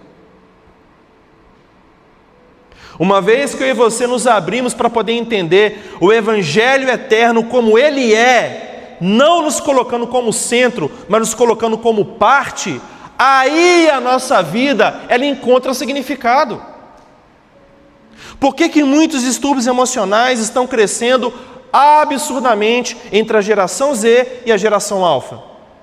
Porque a vida está muito fácil para eles, está tudo na mão. Irmãos, vamos lá. Há 15 anos, há 10 anos atrás, vamos muito longe não, há 10 anos atrás, para você pagar um boleto, o que a gente tinha que fazer? Enfrentar meia hora de fila. E quando a gente tinha que ir no Banco Itaú? Banco Itaú da cidade industrial. Ô gente, aquilo ali era uma ofensa, bicho, aquilo era uma tortura. Bradesco de Eldorado, na parte da tarde, vocês lembram? Era 2 horas de fila para pagar um boleto, irmão. Mas era, aqueles de botão. Irmãos, eu não sei na sua infância, mas na minha, o que bombava? Mesbla, casa do rádio, consórcio, irmão. Para você comprar uma televisão, você tinha que fazer consórcio, irmão. Verdade. Não é? Depois que apareceu o pseudo pai dos pobres, aí veio, o crédito caro para todo mundo, aonde que através do crédito caro a gente começou a ter acesso mais fácil, mais caro, mais danoso, mas um acesso mais fácil, você comprar um carro, você comprar uma TV, você poder comprar o que você quiser, até viajar para os Estados Unidos você pode, divide lá de 24 vezes, você pode ir para Israel, irmão, divide de 30 vezes, mas lá, há 30 anos atrás não era assim, para você ter um carro, tinha que ser consórcio, financiamento era difícil, tudo era mais difícil. Eu lembro na minha infância, minha mãe me levando com ela para poder fazer o mercado no sábado de manhã, vendia esse frango vivo ainda. Minha mãe às vezes comprava o frango vivo porque era mais barato, irmão. E a pobre coitada levava o frango, levava para o beiro da nossa casa, decepava o frango, tinha que trabalheira que dá para comer um frango, Colocar na água fervendo, depenar o frango ali. Entende como é que era difícil? Mas por prazer, Que ela gosta, que é trabalhoso.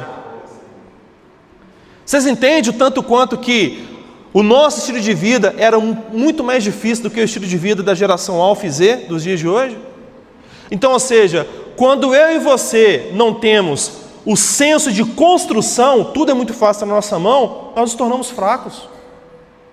Porque nós somos criados, construídos para governar, para guerrear, para conquistar, para possuir, para exercer governo e autoridade. Mas o que está acontecendo, irmãos? A gente está sendo condicionado a um estilo de vida onde que você não tem que viver, governar, liderar, você tem que apenas existir debaixo de um sistema capitalista, onde que você tem que trabalhar para produzir e consumir. Ponto.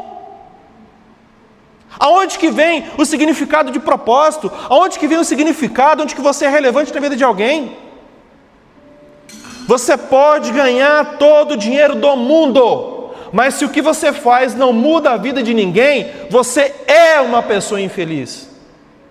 Porque dentro de nós foi implantado o desejo pela eternidade, e uma das características de uma pessoa que é eterna é se preocupar com o outro, é se importar com o outro. Por que um cara como Bill Gates cria uma fundação para poder ajudar os necessitados? Eu aprendi isso com o pastor Cirilo, que todo milionário ele tem a crise de rico, né? Quer ajudar os outros, não é crise de rico não. Sabe o que é isso? É o desejo intrínseco de que a vida dele não seja vivida apenas para ele mesmo, mas também pelo próximo. Eclesiastes não fala isso? Que ao ímpio cabe a ele ajuntar e deixar para aqueles que servem a Deus.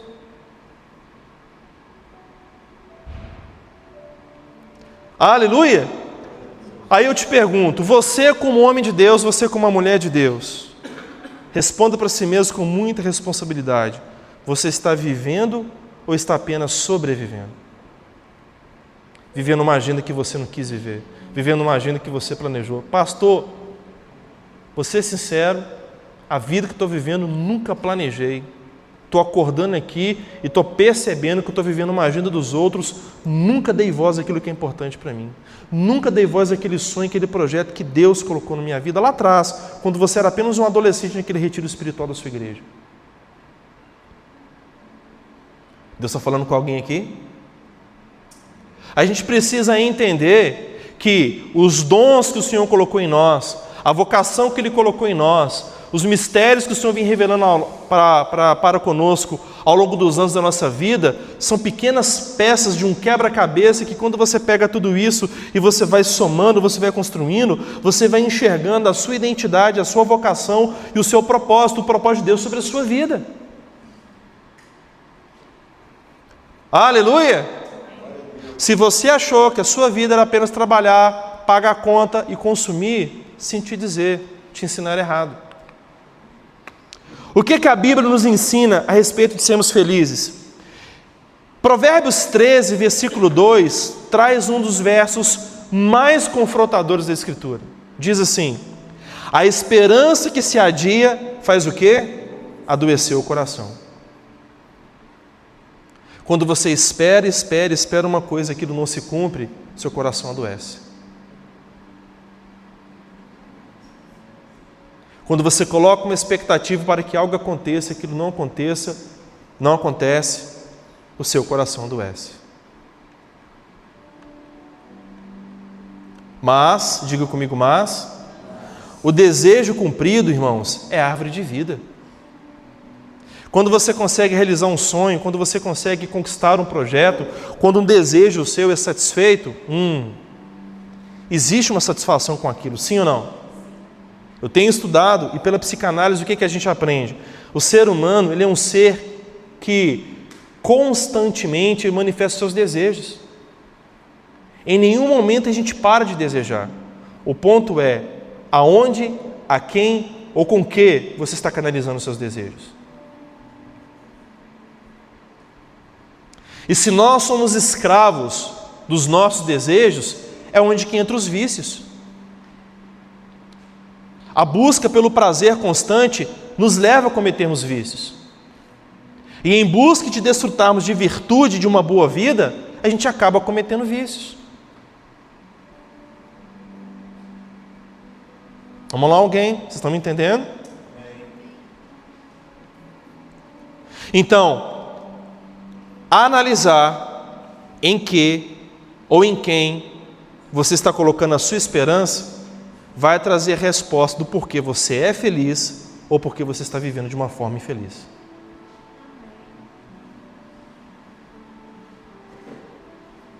Certa vez eu vi um vídeo, um corte, não sei qual rede social, onde que um jovem fez uma crítica com a terapia, com a análise.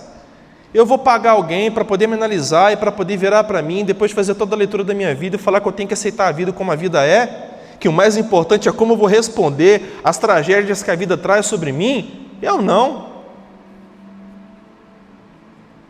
É um bom ponto, sim ou não? É um bom ponto.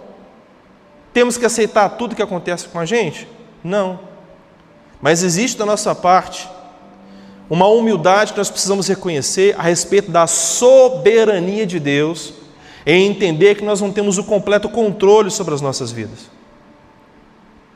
Nós não podemos evitar todos os males, traumas e tragédias que já aconteceram ou que poderão acontecer em nossas vidas. Lembram da história de Jó? Sim? Lembram da história de Jesus? Se a vida foi injusta com o próprio Cristo, o Filho de Deus, por que a gente tem que esperar que a vida vai ser justa comigo e com você? E se existe de nós uma grande irritação, um grande descontentamento, porque aqui na terra nós não estamos vivendo como nós gostaríamos de viver, egoisticamente para nós mesmos, espera aí. O apóstolo Paulo nos fala que se a nossa alegria, se a nossa expectativa em Cristo, melhor dizendo, se a nossa expectativa em Cristo se limita apenas ao que há de acontecer nesse mundo terreno, dentre todos os homens nós somos os mais miseráveis. Porque nós conhecemos a realidade do mundo vindouro, nós conhecemos a realidade do reino de Deus e estamos esperando que toda a nossa existência se limite ao que nós vamos viver nesses 70, 80, 90, 100 anos aqui na terra? Aleluia ou misericórdia? Então, ou seja, o que é depressão? Depressão é a ausência de esperança. É quando você não espera nada mais de bom da vida. É quando você não consegue mais aguardar, esperar que grandes coisas, coisas boas possam acontecer sobre você. Mas entenda bem, Romanos 8, 28 nos diz que nós devemos saber que todas as coisas boas e ruins cooperam para o bem daqueles que amam a Deus, daqueles que foram chamados segundo o seu propósito. Esse é um versículo que é dito e afirmado e abraçado por gente madura. Todas as coisas cooperam para o bem daqueles que amam a Deus. Você ser confrontado, coopera para o propósito. Você ser humilhado, coopera para o propósito. Você tomar um prejuízo no negócio que você não deveria ter feito, tome rápido prejuízo e ajuste a rota rápido. Isso contribui para o seu propósito.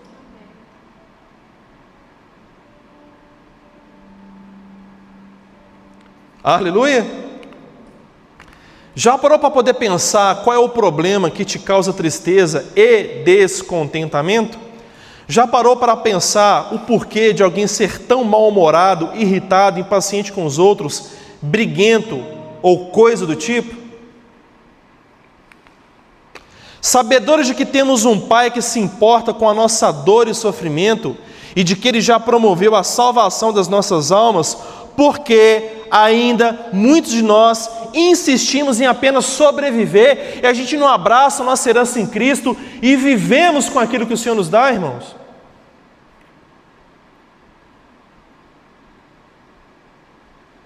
Temos que identificar qual é a razão da dor que nós carregamos, sim ou não? Cara, qual é o seu problema? Irmã, qual é o seu problema? Não sei se você já perguntou isso para o seu marido. Meu bem, qual que é o seu problema, hein? Só anda irritado, estressado, mal-humorado. Talvez é mais uma crítica do que uma pergunta genuína. É uma pergunta que não tem que ser dentro de um contexto acusador e de reprovação e rejeição. Tem que ser uma pergunta dentro de um contexto pastoral e dentro de um contexto de acolhimento. Meu bem, qual é o seu problema?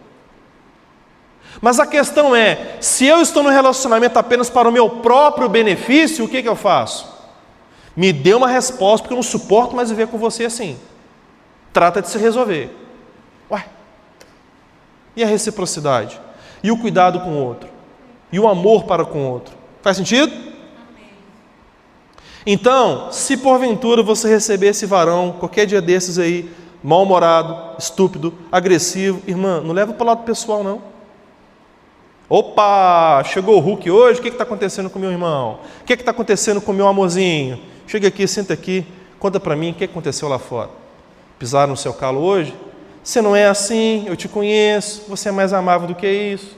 Você não casou comigo para poder me fazer infeliz. Vai anotando aí, irmã. Vai lá, vai anotando. Você não casou para poder me ofender. Você não casou para poder me ferir, que eu sei. Você prometeu lá diante de todo mundo, das testemunhas, que você ia ser fiel comigo até que a morte nos separe.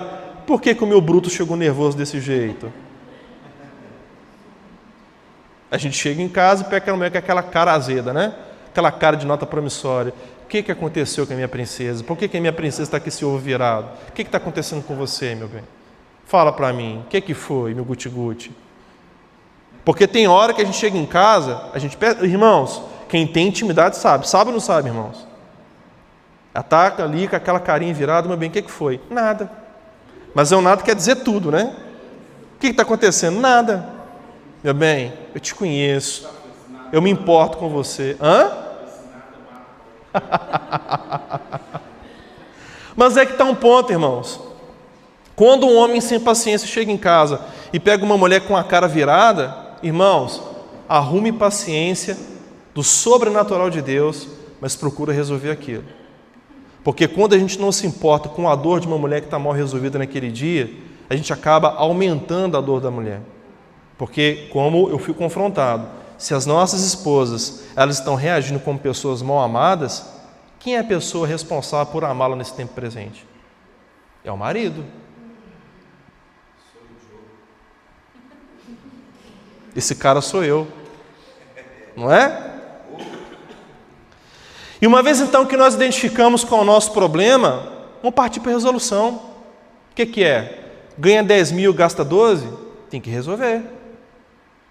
O que é? Está trabalhando muito, dinheiro não está faltando, a casa tem tudo para um conforto, mas não consegue desfrutar porque é só estressado, irritado, nervoso, a empresa está sobrecarregando. Gente, senta e pergunta, faz sentido a gente continuar vivendo nessa agenda? Temos carro, mas não tem paz. Tem casa, mas não tem paz. Tem lar, mas não tem família. Está fazendo sentido? Não, vamos fazer a conta aqui, meu bem? Vamos lá. Se a gente vive uma vida mais modesta aqui, nossa, a gente está precisando. Faz sentido? Então, sabedores de que nós temos um Pai que se importa conosco, se a gente fica segurando essas dores, segurando essas ofensas, a gente não se permite entrar diante de Deus, na presença de Deus, e sermos trabalhados, tratados, redimidos e curados. Se tem alguma coisa que a gente está segurando que está doendo, irmão, solta. Ficar remoendo, desculpe, irmã, foi eu? Ficar remoendo o passado não vai resolver o problema, sim ou não? Assustei o... Ficar remoendo aquela ofensa que seu marido te promoveu, que a sua esposa te promoveu, não vai resolver o passado, não vai resolver o presente, não vai melhorar o seu futuro. Ou a gente solta aquilo que está nos ferindo, ou a gente não consegue avançar. Verdade.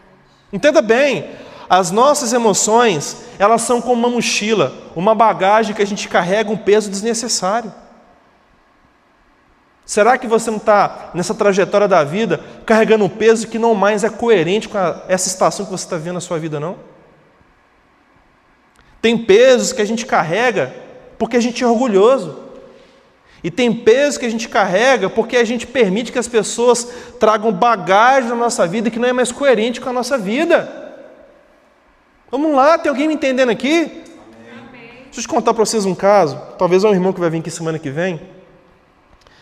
O irmão, ele era solteiro e foi fazer uma viagem para o Espírito Santo, visitar alguns parentes lá. Aí um tio dele, muito brincalhão, muito gozador, pegou uma pedra do quintal, dizer que a pedra pesava uns 3, 4 quilos. Foi lá no fundo da mochila dele, assim, ó, da bagagem, da bolsa dele de viagem, e colocou a pedra escondida em volta na camisa. E ele terminou de montar a bagagem, pegou a bolsa, sentiu que a bolsa estava pesada. Ele não questionou a bagagem, não. Não abriu para poder ver o que estava de errado, não. Simplesmente carregou a bolsa para a viagem inteira. E foi lá para a Serra, no Espírito Santo, carregando aquele peso. Quando ele chegou na casa da tia dele, lá em Serra, o povo já estava rindo dele, não sabia por quê. O povo já estava sabendo da história, que tinha uma pedra de 3 quilos ou 4 quilos lá dentro da bagagem dele, ele não sabia. Quando ele foi desmontar a mala, assim, quando ele foi ver, mas o que é isso aqui? Aquela pedra do tamanho da bagagem dele. O que a gente aprende com isso? Será que você não está permitindo, por passividade, que pai, mãe, irmãos, filhos, outras pessoas tragam peso sobre a sua vida que você não tem que carregar?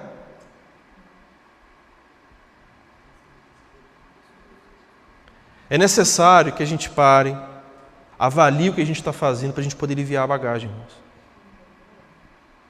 Porque por mais que você se ache ser um Superman, você se ache ser uma Mulher Maravilha, as suas emoções, elas sabem quando nada está bem. E elas travam.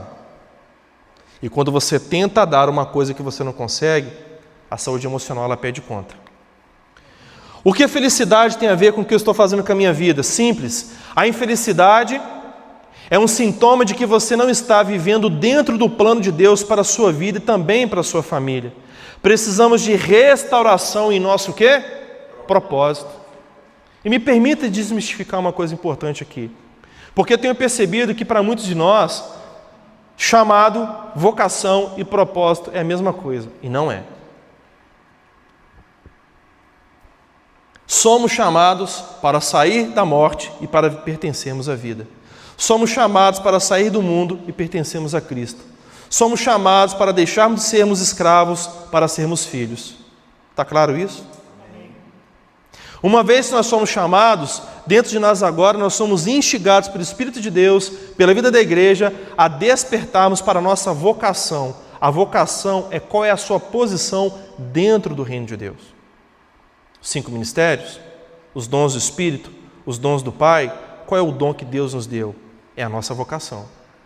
E quando você tenta ser uma coisa que Deus não te vocacionou para ser, além de você não ter graça para se mover naquilo que Deus gostaria que você se movesse, você acaba na igreja ocupando o espaço que deveria ser de outra pessoa.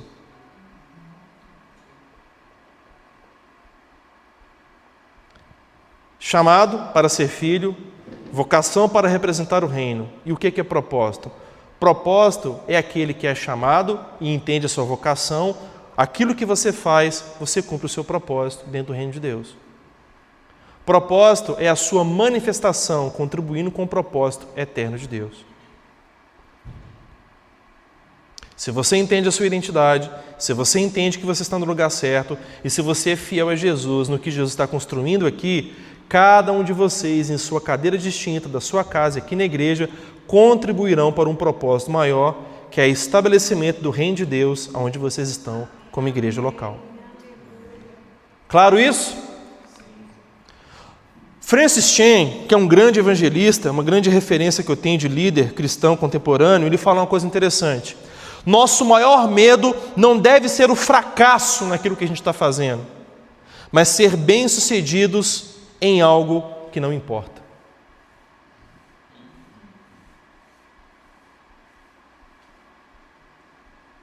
Que bonito, conseguiu construir tantas coisas, legal, mas aquelas vidas que você deveria ter edificado, onde que elas estão? Que lindo, construiu uma grande casa, mas não estou vendo uma família chegando aqui junto com você. Trocou a família pelo tijolo? Trocou a família pelo porcelanato? Trocou a família pelo carro importado? Que pena. Meu reino não é sobre coisas, meu reino é sobre pessoas.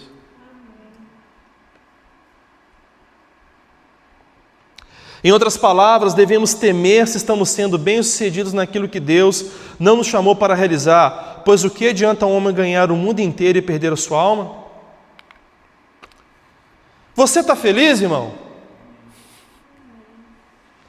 Muitos estão ocupados demais, construindo coisas externas para compensar dores internas e mal sabem que com isso estão se privando de viver realidades eternas. Pense nisso. Uma vida independente de Deus é bastante penosa.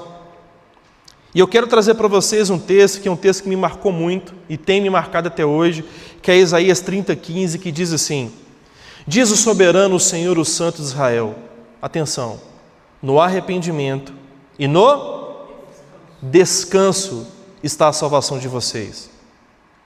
Na quietude e na confiança está o seu... É totalmente contraditório com a cultura que a gente recebe do mundo. O Senhor está dizendo que no ato de eu e você nos arrependermos dos nossos caminhos e de descansarmos nele está a nossa salvação. Mas a gente aprendeu que quando a gente tem que resolver alguma coisa, a gente tem que fazer o quê? Correr, trabalhar mais, se estressar, se afadigar e não somente se irritar, mas botar a casa toda também irritada, agitada para a gente resolver aquele problema. Ninguém aqui em casa vai ter paz enquanto isso não se resolver. Faz sentido? Aonde que um homem infeliz, ele não concorda com a felicidade da esposa, ele não concorda com a felicidade dos filhos. porque ele está sofrendo para pagar as contas. Mas um homem feliz, contente com aquilo que faz, ele pode suar gotas de sangue para poder prover a sua casa. Mas se ele percebe que a família está recebendo porque ele está se sacrificando, ele é feliz. Isso não é motivo de tropeço para ele.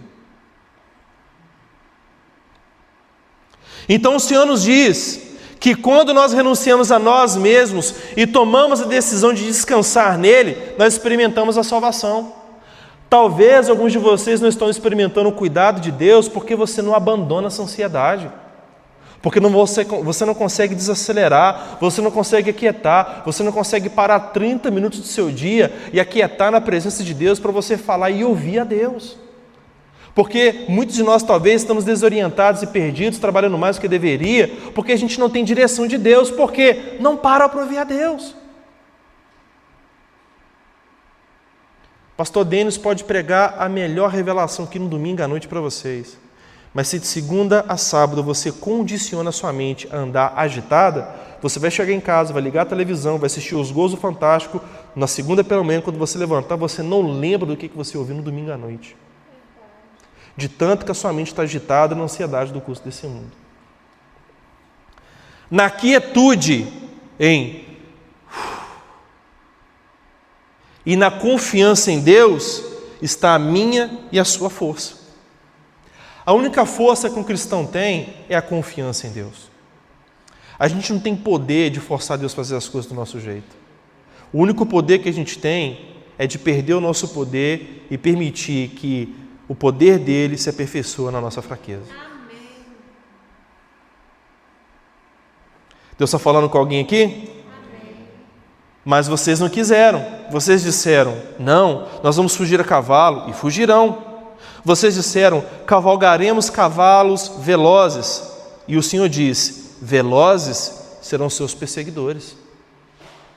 1000 fugirão diante da ameaça de 1, diante da ameaça de 5, todos vocês fugirão, até que vocês sejam deixados como mastro no alto de um monte, como uma bandeira numa colina. Contudo, o Senhor o quê? Ele espera o momento de ser bondoso com vocês. Ele ainda se levantará para mostrar-lhes compaixão, pois o Senhor é Deus de justiça, e como são felizes todos os que nele esperam.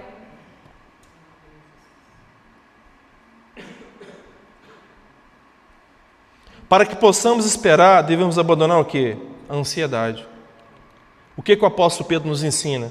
Que nós devemos o quê? Lançar diante do Senhor todo motivo de ansiedade. Por quê? Porque Deus é bom? Sim. Porque Ele nos ama? Sim. Mas antes disso, Pedro diz, porque Ele tem cuidado de nós. Irmãos, em nome de Jesus, deixa essa palavra falar com essa criança mal resolvida dentro de nós. Deus tem cuidado de nós.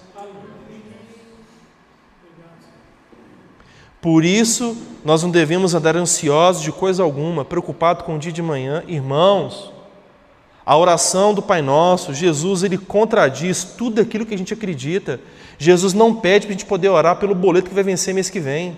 Jesus não pede para a gente poder orar, pela faculdade que a gente vai pagar no que vem pelos nossos filhos. Não. Jesus nos pede para poder orar pelo pão de cada dia. O pão de cada dia nos dai hoje.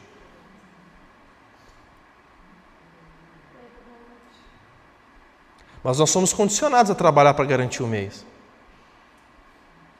Nós somos condicionados a não depender de Deus, mas depender do Mastercard, depender do Visa, depender do LIS, depender do cheque especial, depender do empréstimo, depender de um amigo, depender do adiantamento, depender de um investimento, depender do que a força do braço pode fazer. Por isso que a gente está tão ansioso. Está tudo no nosso controle. Não é justo a gente viver uma vida ansiosa de segunda a sábado e vir aqui na igreja no domingo e reclamar de Deus que não está cuidando da gente. Ele quer cuidar, mas a gente não está deixando. Amém.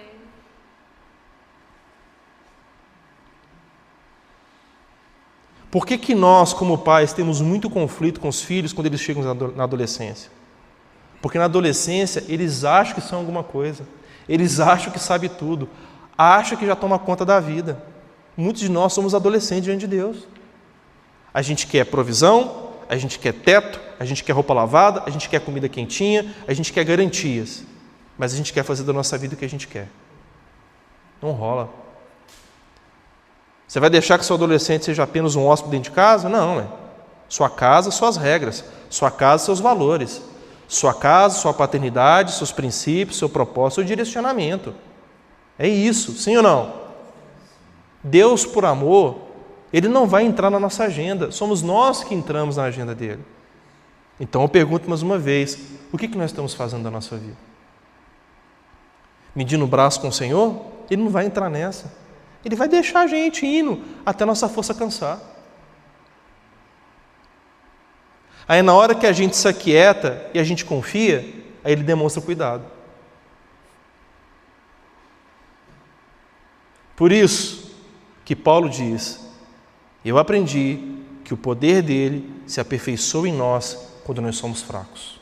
É porque quando a gente está quebrado, a gente é fraco, a gente para de agir e ele age. Faz sentido? Você pode dar uma glória a Deus por isso? Você se considera ser uma pessoa bem-sucedida?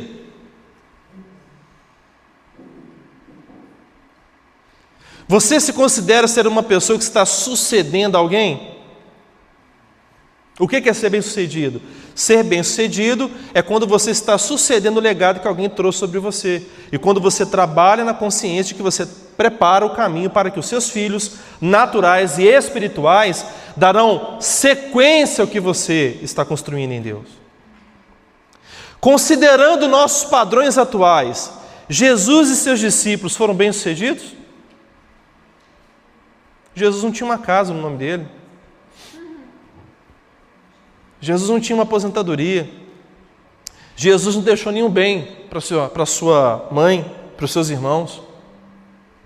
Pedro, Paulo, os demais apóstolos, segundo a ótica que nós estamos construindo para a nossa vida, eles morreram como pessoas bem-sucedidas? Não.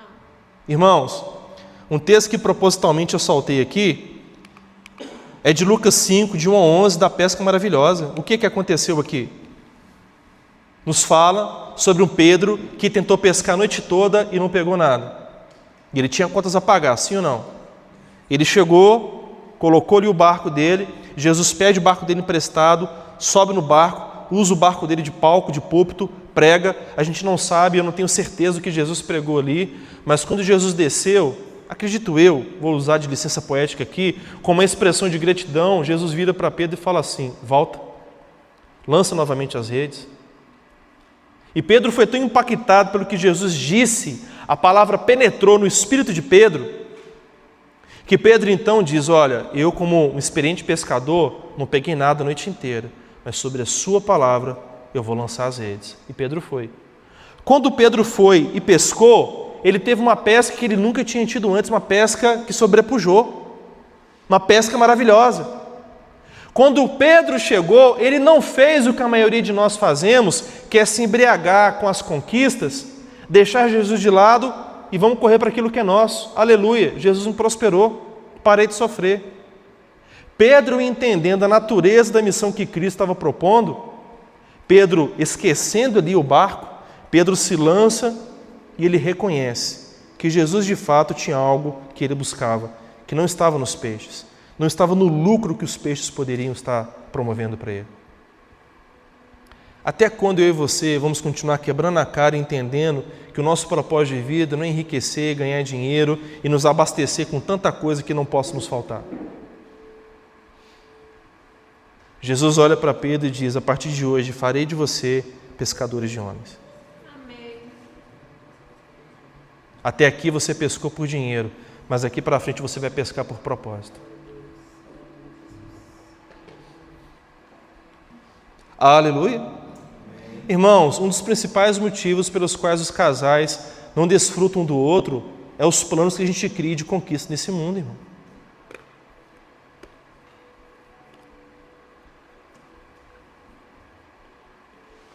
E precisa a gente chegar no leito de hospital para poder entender que não valeu a pena? Que no tempo que se chama hoje, as pessoas são mais importantes que coisas? O que vale mais, você está dirigindo um carro de R$1 milhão brigado com a sua esposa, ou você dirigir um carro de R$30 mil, mas vocês desfrutam um do outro e vocês desfrutam da vida que Deus tem para vocês? Nada contra posse e riqueza, não é sobre isso, mas eu estou trazendo o que é o contexto do texto, amém? Vocês entendem o ponto, né? Porque nos chamar para sermos pescadores de homens, nos fala sobre a gente se comprometer com aquilo que é essencial, não somente com aquilo que é útil. O Evangelho pode ser útil para poder melhorar as suas finanças, mas o Evangelho é essencial para a transformação de vidas. Segundo as Escrituras, os felizes são chamados de bem-aventurados, que significa felizes em toda e em qualquer situação, independente das circunstâncias, independente de suas posses, das suas conquistas e vontades realizadas. O Senhor considera que felizes são aqueles que reconhecem que sua riqueza não é terrena, mas sim eterna, pessoas que são chamadas de bem-aventuradas. Paulo afirmou: aprendi, diga comigo, aprendi. Paulo disse: aprendi a viver contente em toda e qualquer situação. Ele aprendeu. Tanto ser estar humilhado, como também ser honrado. De tudo, em todas as circunstâncias, já tem experiência. Tanto de fartura como de fome, assim de abundância, como também de escassez. Paulo estava dizendo que a alegria dele, o contentamento dele, não estava se o estômago dele estava cheio ou não. Mas sim, se ele estava diretamente conectado em quem o Senhor queria que ele fosse. Aí, dentro desse contexto, ele diz: tudo posso naquele que me fortalece. Muitos de nós não estamos vivendo a plenitude da vontade de Deus para as nossas vidas, porque nós somos dominados pela comida, somos dominados pela internet, somos dominados pelo entretenimento, somos dominados pelo trabalho, somos dominados pelo reconhecimento humano, pelos aplausos, somos dominados pelo orgulho. E enquanto essas coisas não morrerem em nós, Cristo em nós, que é a esperança da glória, não vai se manifestar. O que a gente está fazendo da nossa vida?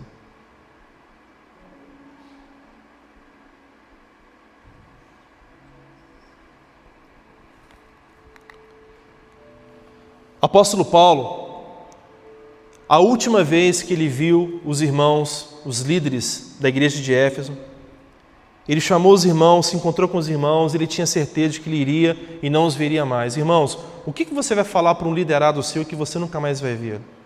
Suponhamos que você vai para uma missão, para a janela 1040, e você tem a convicção de que você vai, como os moráveis, você vai para o campo e você vai morrer no campo. Paulo vira para esses discípulos dele e fala assim: pastor, porém, em nada considero a minha vida preciosa para mim mesmo. A minha vida não tem valor para mim. Dentro de qual contexto? Paulo diz: contanto que complete a minha carreira e o ministério que recebi do Senhor Jesus para testemunhar o Evangelho da graça de Deus.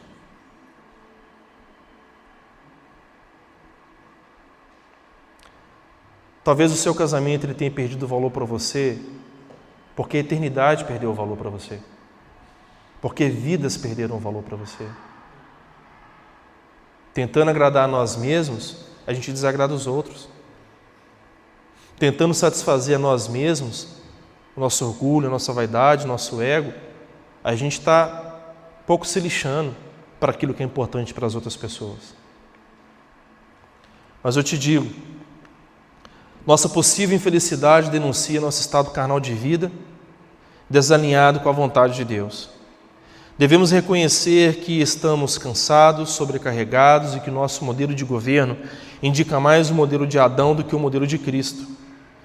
Devemos saber, meu irmão, saibamos que estados emocionais e comportamentais como depressão, ansiedade, crise de nervosismo, irritabilidade, mau humor, impaciência, ignorância, brutalidade, agressividade são sintomas da vida de um homem e de uma mulher que não está vivendo no centro da vontade de seu Deus, mas sim debaixo do curso desse mundo.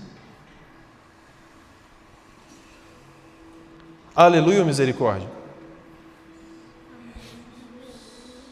Deu para pensar hoje, não deu?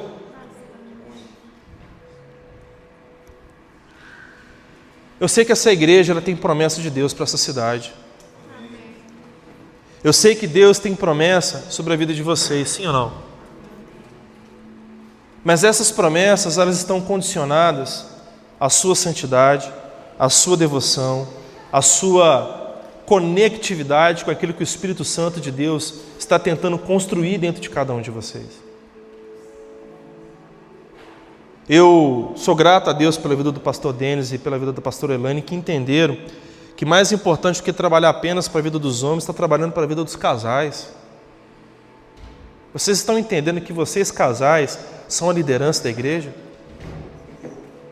Vocês são aqueles que tomam as decisões. Irmão, deixa eu te falar uma coisa. Não é apenas as decisões que os pastores, presidentes da igreja tomam que afeta a vida da igreja, não. Uma decisão errada que vocês tomam lá na vida conjugal de vocês afeta a saúde espiritual da igreja. Uma decisão financeira errada que vocês tomam na vida de vocês compromete o comprometimento com vocês aqui com a vida da igreja, que afeta a vida da igreja. Vamos lá.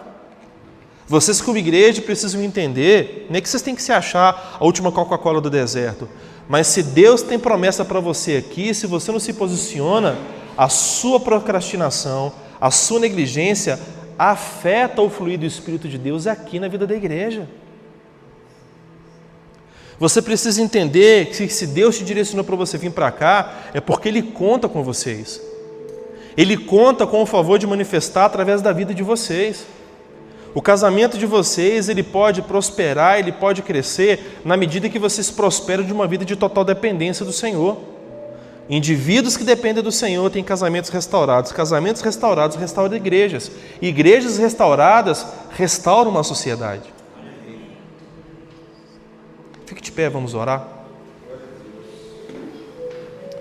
Eu estou tentando falar assim de um jeito mais paulatino possível, mais lento, para não perder princípios e valores que são importantes. Mas a minha oração é que o Espírito de Deus ele possa driblar a minha alma, driblar o meu jeito de repente lento aqui, e muito, às vezes pontuado demais para poder falar, para invadir as áreas da nossa alma e de fato tratar com aquilo que precisa ser tratado. Uma palavra que confronta como essa, que trata com áreas tão ocultas das nossas almas, tem por objetivo descortinar as nossas almas, para que a gente possa responder com responsabilidade o que eu estou fazendo da minha vida. Seu valor não está porque você tem um CNPJ, o seu valor não está alienado ao quanto você tem de dinheiro, ao carro que você dirige, à roupa que você veste, ao celular que você tem. O seu valor está em quem você é em Deus. Amém. O seu valor está naquilo que você carrega da parte de Deus. E o quão mais rápido você entender isso, acelerados serão os processos para que você possa crescer espiritualmente. Pega na mão do seu cônjuge, vamos orar. Senhor nosso Deus e Pai, em nome de Jesus, nós queremos corresponder ao que o Senhor tem compartilhado conosco, ao que o Senhor tem trago para nós, ao que o Senhor tem feito sobre as nossas vidas. E Pai, nós não podemos viver uma vida distante de Ti. Nós não podemos viver uma vida centralizada em nossa dor, em nosso trauma, em nosso ego, em nossas vaidades. Nós temos entendido sobre a importância, Pai, de vivermos para a Tua glória. Mas nesta noite, Senhor, eu quero unir a minha fé com a fé dos meus irmãos para te pedir o básico. Restitui-nos, ó Deus, a alegria da nossa salvação. Aleluia. Restitui-nos, ó Deus, o contentamento com que nós somos em Ti. Restitui-nos, ó Deus, a simplicidade das pequenas coisas, um espírito contemplativo de contemplarmos as pequenas coisas, de desfrutarmos das pequenas coisas e de enxergarmos mais uma vez a beleza que há na esposa, a beleza que há no marido, a beleza que há nos filhos, a beleza de uma refeição compartilhada em uma mesa, Senhor. Senhor, tome cada lar aqui em Tuas mãos, Deus. Envie anjos da Tua presença. Eu vejo no meu espírito que alguns lares aqui estão tomados por ataques do inimigo que tem cegado o entendimento de vocês do valor de um lar, do valor de uma família. Muitos de vocês estão num ritmo tão acelerado, tão corrido, que vocês estão desprezando indiretamente uns aos outros em troca de mais um bem, em troca de mais uma conquista, em troca de mais uma agenda. Irmãos, desistam disso em nome de Jesus. Aleluia. É tempo de derrubarmos altares a Baal, derrubarmos altares a deuses estranhos e restituirmos um altar de adoração ao Senhor. Qual foi a última vez que você orou com seus filhos? Qual foi a última vez que você orou com a sua esposa? Qual foi a última vez que vocês consagraram aquilo que vocês são, aquilo que vocês têm ao Senhor? Qual foi a última vez que vocês oraram juntos antes de comer? Qual foi a última vez que vocês deixaram o telefone de lado e sentaram e olharam uns para os outros na mesa de jantar, desfrutando de uma refeição em família? Qual foi a última vez que vocês valorizaram pessoas, amando pessoas incondicionalmente, independente do que essa pessoa pode fazer por você? Senhor, restaure famílias neste lugar, nós te pedimos em nome de Jesus. Restitui-nos a alegria da salvação e sustenta-nos com o espírito pronto a obedecer. E assim, nós faremos conhecidos os teus caminhos aos pecadores e eles se converterão a ti, Senhor. Amém. Aleluia. Pastor Denis. Amém. Glória a Deus. Irmãos, nosso lar é uma extensão do céu. Entenda isso, o propósito do nosso lar é ser uma extensão do céu.